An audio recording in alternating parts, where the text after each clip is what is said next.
Absolument, essayer de. Si vous nous demandez une interview, il ne faut pas nous demander des histoires superficielles.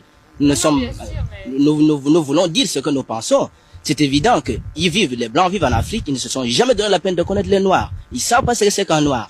Ils ont jugé sur les différences matérielles. Or, les différences matérielles d'une communauté humaine et d'une autre ne font pas nécessairement la valeur des gens. Je ne crois pas à la supériorité des Blancs. Pour la bien bonne raison que justement, le racisme est une honte. Et ce sont les Blancs qui ont inventé le racisme. Et c'est une honte pour la... Vous croyez qu'il existe ici, le racisme? Ici, à Bruxelles, oui, à l'université, il il existe, oui. Vous en souffrez? Oh non, j'ai plusieurs sortes d'amis. J'ai des amis pour qui il n'y a pas de problème, qui ont une sympathie, si vous voulez, spontanée pour les Noirs. Oui. Il y en a qui sont absolument indifférents. Ils ne connaissent pas le Noir, ils ne se sont jamais posé de problème. Et pour eux, il n'y a pas de problème.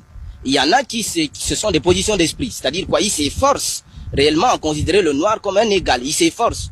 Je ne garantis pas que leurs sentiments correspondent, par exemple, à leur prise de position ou à leur esprit, ou enfin à leur position d'esprit, à leurs idées, enfin. Parce que la discrimination raciale tient à l'éducation, à une certaine façon de concevoir, si vous voulez, la vie matérielle, etc. Il est un fait que, par exemple, la présentation matérielle du noir et du blanc sont totalement différents. Et pour un blanc, il n'y a rien à faire, enfin. Un blanc est supérieur, pourquoi? Parce qu'il met un pantalon, parce qu'il habite une belle maison, parce qu'il mange sur une table, ou parce qu'il sait parler de Platon, il est supérieur, il n'y a rien à faire, en fait. Ça c'est un fait acquis.